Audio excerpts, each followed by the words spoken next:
درود شریف پڑھ لیں. میرے والد صاحب تشریف لائے ہیں, راستہ دے دیں اور اپنی جگہ پر کھڑے رہیں, راستہ بنا لیں اور درود پاک پڑھتے رہیں. درود پاک پڑھتے رہیں, بآواز بلند درود شریف پڑھیں. درود شریف پڑھیں, جتنی دیر پڑھیں گے آپ کو ثواب ہوگا, جتنی دیر پڑھیں گے.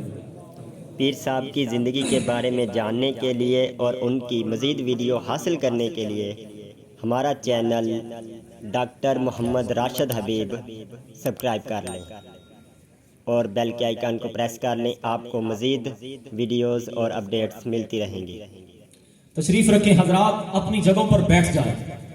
آپ اپنی جگہوں پر بیٹھ جائیں, اپنی جگہوں پر تشریف. احب الصالحین ولست منہم لعل اللہ یرزقنی صلاحا, از لطف خلا کے زمان داریم ممتاز از جہاں, وضع دیگر طرز دیگر ذوق دیگر شوق دیگر. مرد دل گشتم منام تو محی الدین است, مردرا زندہ نما حضرت غوث الثقلین محبوب خدا ابن حسن آل حسینہ. غوث اعظم بمن بے سر و ساما مدد, قبلہ دین مدد, کعبہ ایمان مدد, زہ سیمائے نورانی زہ فرخندہ پیشانی, علی سیرت حسن ثانی محی الدین جیلانی.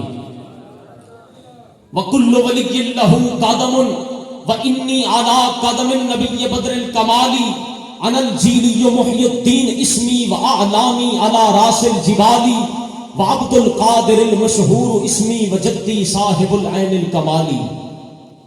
تا یافتہ ام خبرے از باب علوم دل, دل دادا بمہریا شاہ حیدر کرارم. لی خمسۃ اطفی بہا حر الوباء الحاتمہ, لی خمسۃ اطفی بہا حر الوباء الحاتمہ, المصطفیٰ والمرتضیٰ وبناہما والفاطمہ. ما بعدهم من نسلهم قد جاءنی من قبلهم العابد والباکر والصادق والکاظم. ثم الردی ثم التقی ثم النقی ثم عسکری ثم مہدی ہادی حضرت امام الخاتمہ. مہر ہے ساری علی دی, مہر ہے ساری علی دی, شک نہ رہ گیا ہے ذرا, تاہی او پئیاں بستیاں سن ماہی والیاں ٹالیاں. بجز حب محمد کامل ایمان ہو نہیں سکتا, فقط اللہ کا قائل مسلمان ہو نہیں سکتا. مثال مصطفیٰ کوئی پیغمبر ہو نہیں سکتا, ستارہ لاکھ چمکے مہر انور ہو نہیں سکتا. تجلی ذات کی ہے جلوہ رخسار احمد میں, ہنسی ایسا کوئی اللہ اکبر ہو نہیں سکتا. عرب میں سب سے پہلے کس نے تصدیق رسالت کی, صداقت میں کوئی صدیق اکبر ہو نہیں سکتا. ابو بکر و عمر اور حضرت عثمان اور حیدر کوئی ان خاصدان حق کا ہمسر ہو نہیں سکتا. نبی کے یار اور انصار سب افضل ہیں عالم میں, مگر مثل علی کوئی برادر ہو نہیں سکتا. چڑھایا جن کو کاندھے پر رسول اللہ نے اکثر, کوئی ہم مرتبہ شبیر و شکر ہو نہیں سکتا. کوئی ہو متقی یا عالم و زاہد زمانے میں, مگر آل محمد کے برابر ہو نہیں سکتا. میرے انتہائی واجب الاحترام بھائیوں, بزرگوں, دوستوں, السلام علیکم ورحمۃ اللہ. حضرات, جیسا کہ آپ کے علم میں ہے کہ آج کی یہ خوبصورت روحانی روح پرور محفل مبارکہ سالانہ, جس میں عید میلاد النبی صلی اللہ تعالی علیہ وآلہ وسلم کے حوالے سے انعقاد پذیر ہے, جو کہ آج سے نہیں عرصہ دراز سے یہاں پہ چلی آ رہی ہے.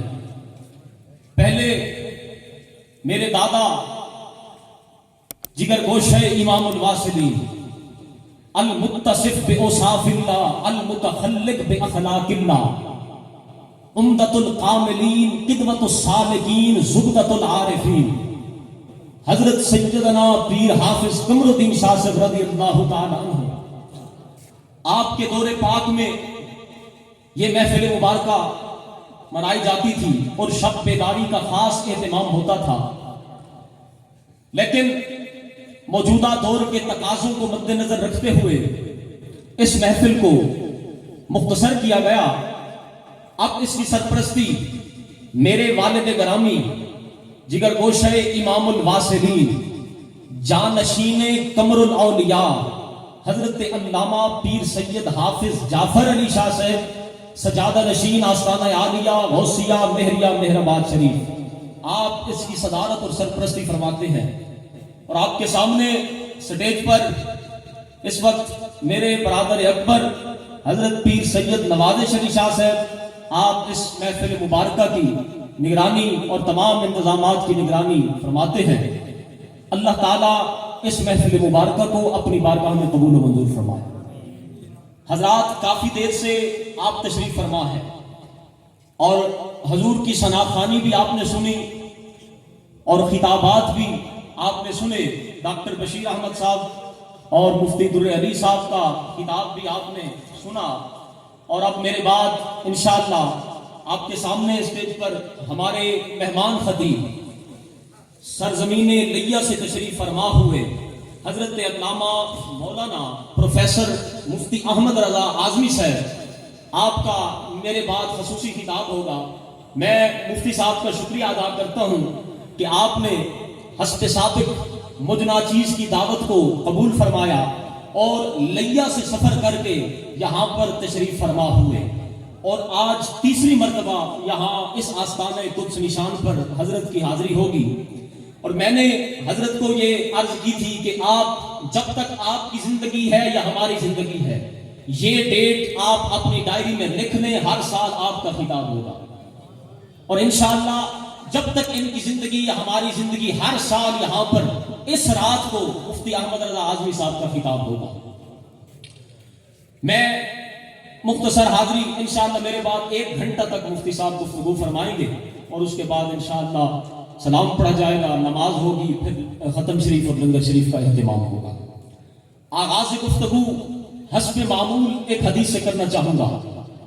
امام غزالی رحمۃ اللہ علیہ نے مکاشفۃ القلوب کے اندر لکھا، توجہ ہے بھائی آپ کی؟ مجھے نہ دیکھیں، میری شخصیت کو نہ دیکھیں کہ میں کیا کھڑا ہوں، مجھ سے آپ کے لاکھ اختلافات، لیکن یہ دیکھیں تعریف کس کی کر رہا ہوں۔ توجہ ہے بھائی؟ تعریف کس کی کر رہا ہوں؟ مجھے نہ دیکھیں کہ میں کون ہوں، میں ایک گناہگار سا عاجز بندہ ہوں۔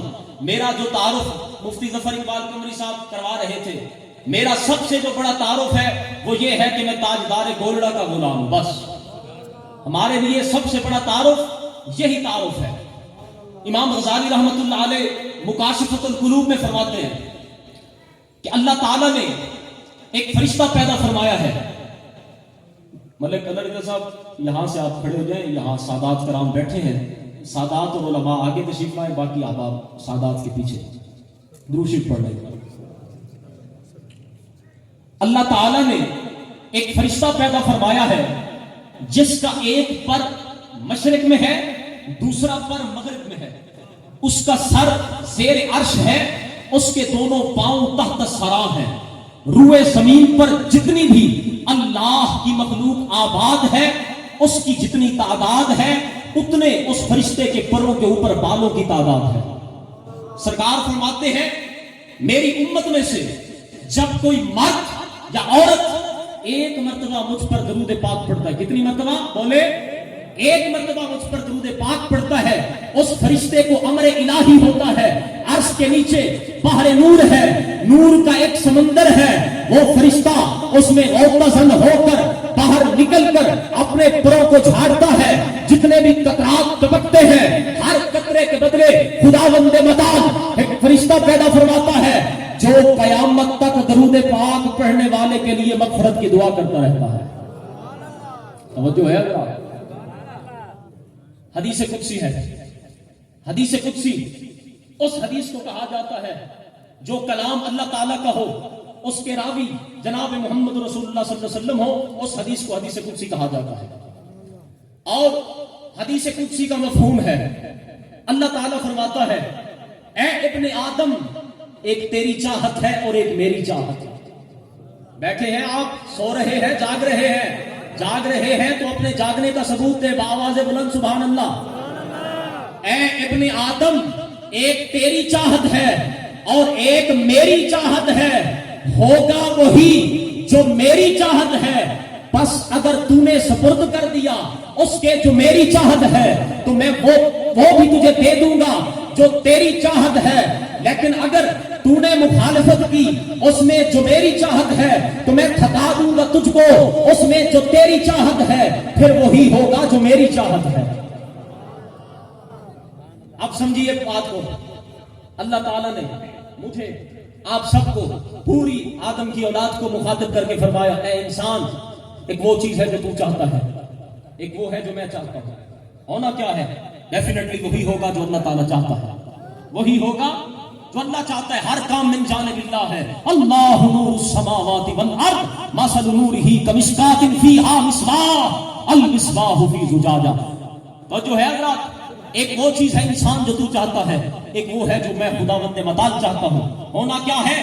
جو اللہ چاہتا ہے، لیکن اگر تو نے سپرد کر دیا اپنا سب کچھ اللہ کے آگے اور اللہ تعالیٰ کے حضور سربا سجود ہوا، اللہ تعالیٰ کے احکامات کو مانا، تو یاد رکھ اے انسان، اللہ فرماتا ہے میں وہ تجھے دے دوں گا جو تو چاہتا ہے۔